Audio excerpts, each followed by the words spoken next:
Iran সংশ্লিষ্ট হ্যাকারদের cyber হামলায় যুক্তরাজ্যের একটি বিদ্যুৎ উৎপাদন স্থাপনা 4 দিন বন্ধ হয়েছিল বলে জানিয়েছেন ব্রিটিশ গণমাধ্যম দ্য টেলিগ্রাফ।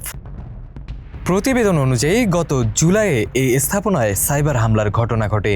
হামলার পর স্থাপনাটির কার্যক্রম পুরোপুরি বন্ধ হয়ে যায়। পরে কর্মীরা টানা কাজ করে 4 দিনের মধ্যে সেটিকে পুনরায় সচল করেন।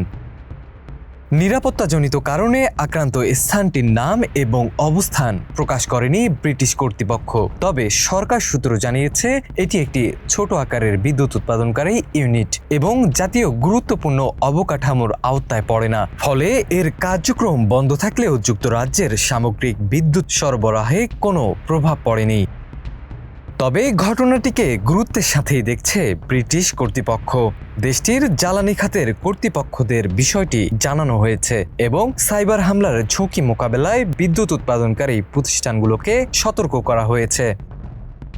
দ্য টেলিগ্রাফের প্রতিবেদনে হামলাটিকে যুক্তরাজ্যের বিদ্যুৎ উৎপাদন খাতে ইরানের সংশ্লিষ্ট গোষ্ঠীর প্রথম পরিচালিত সফল কোনো হামলা হিসেবে বর্ণনা করা হয়েছে। তবে ব্রিটিশ সরকার এখনও আনুষ্ঠানিকভাবে ইরানকে এই হামলার জন্য দায়ী করেনি। এর পূর্বে প্রায় একই সময়ে যুক্তরাজ্যে পানি এবং বর্জ্য পানি ব্যবস্থার ওপরও ধারাবাহিক সাইবার হামলার খবর সামনে আসে।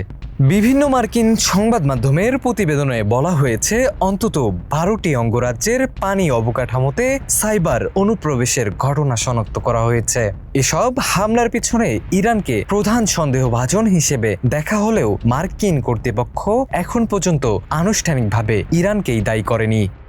বিশেষজ্ঞদের মতে বিদ্যুৎ, পানি ও অন্যান্য জরুরি সেবায় নিয়ন্ত্রণ ব্যবস্থা ক্রমেই ডিজিটাল নিরাপত্তার ওপর নির্ভরশীল হয়ে পড়ায় সাইবার হামলার ঝুঁকিও বাড়ছে।